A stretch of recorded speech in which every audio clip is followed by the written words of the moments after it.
అంటే మీరు వాడే పేస్ట్ లోపల అద్భుతమైన సాల్ట్ ఉంది. దీనిని ఒక్కసారి రుద్దండి, చాలా వాసన లేనటువంటి మొహం పళ్ళు దంతాలు గట్టి ఉంటాయని అంటారు. మరి అప్పటి మన తాత వాళ్ళు రుద్దిన బొగ్గు లోపల కార్బనే కదా, కార్బన్, ఉప్పు అంటే కార్బనే. మరి అంత అద్భుతంగా ఉన్నాయి కదా వాళ్ళ దంతాలు. ఏంటంటే మనం ఈ ప్రకృతి మొత్తం పొల్యూట్ అవుతుంది. అంటే ఈ పొల్యూషన్ ఎవరు చేస్తున్నారు అంటే ఎవరో చేస్తలేము. వ్యవసాయం ఎక్కువ మొత్తంలో వ్యవసాయం చేస్తున్నటువంటి మనమే ప్రకృతిని మొత్తము పాడు చేస్తున్నాం. ఎట్లా జరుగుతుంది అనేది ఒక చిన్న విషయంలో మీకు చెప్తాను.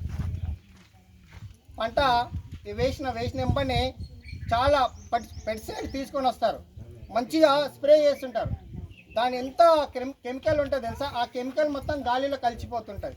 ఇక్కడ ఉన్న చిన్న చిన్న సూక్ష్మజీవులు అన్నీ చనిపోతాయి అట్లా మనం స్ప్రే చేయడం వలన. మరి యూరియా ఇట్లాంటి బస్తాలు తీసుకొచ్చి మొత్తం పొలంలో చల్లేస్తుంటారు. మొత్తం పొలంలో చల్లేసే వరకు కింద ఉన్న వానపాము కానీ చిన్న చిన్న నల్లటి పురుగులు ఉంటాయి, బాగా కరిగడి చేసినప్పుడు కనిపిస్తుంటాయి. 2% ఎరువులు మన పొలానికి అవే, వాటిని మనలో చల్లేస్తున్నాము, చంపేస్తున్నాము. మరి ఇవన్నీ చనిపోయినాయి కాబట్టి మనం ఎక్కువగా ఎరువులు వాడుతున్నాం. మరి ఇవి అట్లనే భూమి 1 ఎకరా ఉన్న ఎకరా పెరగదు కదా. మా ఇంట్లో అప్పుడు మా నాన్న ఒక్కడే, ఇప్పుడు 5 మంది అయినాం, కానీ మా అర్ధ ఎకర పొలం అయితే పెరగది. కుటుంబం పెరుగుతుంది, కానీ కుటుంబం పెరుగుతుంది కాబట్టి దిగుబడి పెరగాలనే ఉద్దేశంతో విదేశీయులు వ్యవస్థ ఇది మన దేశంలో లేదు. మన దేశంలో ఇట్లాంటి వ్యవస్థ లేదు. పంట పెరగాలంటే పెస్టిసైడ్ వేయాలి, కెమికల్ వేయాలనేది లేదు. ఏమున్నాయి మన దేశంలో అంటే ప్రతి ఇంటికి ఒక గోవు ఉండేది, ఆవు ఉండేది. ఆవు ఆధారిత అంటే పశువుల ఆధారిత వ్యవసాయం మనం చేసేవాళ్ళం.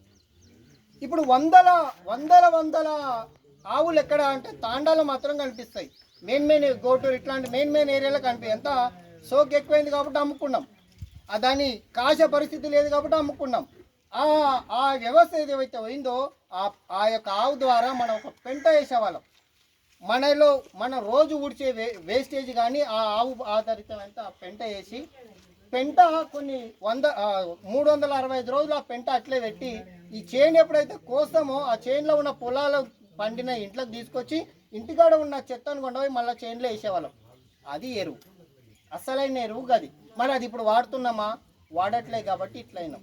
దయచేసి మీరు చాలా వ్యవసాయదారులు చాలా 80-90 సంవత్సరాలు వయసు ఉన్నారు. మీ అనుభవంతో నా వయసు అంతా కూడా మీ యొక్క వయసు అంతా కూడా లేకుంటుంది మీ అనుభవంతో.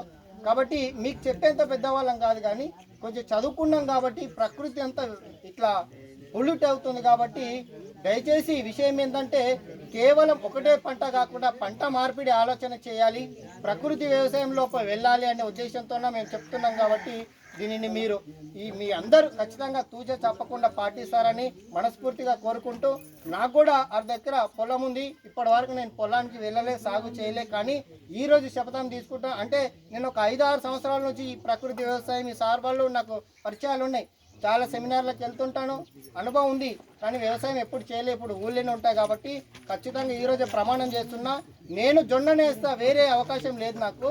ఈ జొన్న సేనికి ఖచ్చితంగా ఎరువు లేనటువంటి పంట ఈ రోజు నుంచి పండిస్తానని మీ అందరి ముందు ప్రమాణం చేస్తున్నా. కాబట్టి విషయం ఏంటంటే ఆరోగ్యంగా లేని జీవితం ఇంక ఎన్ని కోట్లు ఉంటే ఏమి అవసరం, ఎన్ని లక్షలు ఉంటే ఏమి. కాబట్టి ఆరోగ్యంగా ఉండాలంటే మనం తిండే కనీసం మీకు 2-3 ఎకరాలు ఉంటే కనీసం ఒక 10 గుంటల్లో 5 గుంటల్లో కనీసం మంచి పోషకమైన ఆహారం తింటారని ఆశిస్తూ ఈ విధంగా మీరు ఈ ప్రకృతి వ్యవసాయం గురించి ప్రస్తుతం అప్కమింగ్ జనరేషన్ మొత్తం ప్రధానమంత్రి నరేంద్ర మోడీ గారు కూడా ఇదే చెప్తున్నారు. భారతదేశం వేరే దేశాలటువంటి ఆ యొక్క కెమికల్ మన దేశానికి ఇట్లాంటి ఎగుమతి చాలా జరిగింది. 1966 ఎంఎస్ స్వామినాథన్ గారు గ్రీన్ రెవల్యూషన్ ఏదైతే తీసుకొచ్చారో అప్పుడు మన ప్రియతమ నేత నెహ్రూ గారు మన దేశంలో ఉన్నటువంటి వంగడాలు కొంచెం పండుతలేవు, దానికి ఎరువులు వేస్తే ఇంకొంచెం ఎక్కువ పండుతుంది అనే ఉద్దేశంతో అలవాటు చేసి మొత్తం కెమికలైజ్ దేశం అయింది. కాబట్టి ప్రతి రాష్ట్రం ఇది ఎరువులో ఏమి తగ్గుతలేరు. పక్కా అయినా 3 సంచులు వేస్తే నేను 4 సంచులు వేస్తా, ఎందుకంటే 2 బస్తాలు ఎక్కువ ఉంచాలి. అంటే పబ్లిక్ చెప్పుకోవడానికే వండిస్తున్నాం కాబట్టి నేను ఎక్కువ వండించిన చెప్పడానికేనే ఎరువు వేస్తున్నాం. కానీ నేను తక్కువ వేసినా నా భూమి బాగా సారవంతం ఉందిరా నాయన, ఈ పంట కాకపోతే నెక్స్ట్ పంటలో ఇంకా దిగుబడి వస్తుంది అని ఆలోచన చేస్తలేం. ఎరువు వేసి నాశనం చేస్తున్నాం. కాబట్టి ఆ ఎరువును తగ్గించడమే ఈ ప్రకృతి ఉన్న ఆకులు అలాలు అన్నీ తీసుకొచ్చి ఇప్పుడు వేప బిచ్చలు ఉంటాయి కరిగట్టుకాయ ముందర ఇప్పుడు ఈ సమ్మర్లో మీరు జింగ ఎట్లయితే వేస్తారో ఈ వేప బిచ్చలు కానిగ బిచ్చలు అన్నీ కూడా చేనులు వేసేవాళ్ళం కరిగేట మురుగుతుంది బాగా మురుగుతుంది అని కదా అన్నారా లేదా మరి అవి వేస్తున్నామా మేము వేస్తలేము కాబట్టి వ్యవస్థ ఇట్లా అయింది అందరు మారుతారంటే అందరు మారం కొంతమంది మీరు సెలెక్ట్ చేశారు కదా సార్ మండలంలో 120 మంది ప్రకృతి వ్యవసాయం దారులు అని అన్నారు కదా మనమే మీరు ఆదర్శం మీరు అందరికి ఆదర్శం మిమ్మల్ని చూసి నేర్చుకుంటారు కాబట్టి అందరికి పాదాభివందనలు చేస్తున్నా ప్రకృతి వ్యవసాయాన్ని కొంచెం ఎంకరేజ్ చేద్దాం దాని ద్వారా లాస్ అవుతాం ఉదాహరణకి కృష్ణపూర్లో జ్ఞానేశ్వర్ అని బాబు ఉంటాడు డిగ్రీ చదువుకొని మళ్ళీ జాబ్ చేసి మళ్ళీ ఊరికి వచ్చాడు ఊరికి వస్తే వ్యవసాయం చేయడానికి వెళ్తున్నాడు ఆ బాబుని చూసి పక్క వాళ్ళు ఏమంటున్నట్టే అరే డిగ్రీ చదువుకున్నాం ఏదన్నా ఒక మంచి పని చేయరాదా కంపెనీ లేదన్నా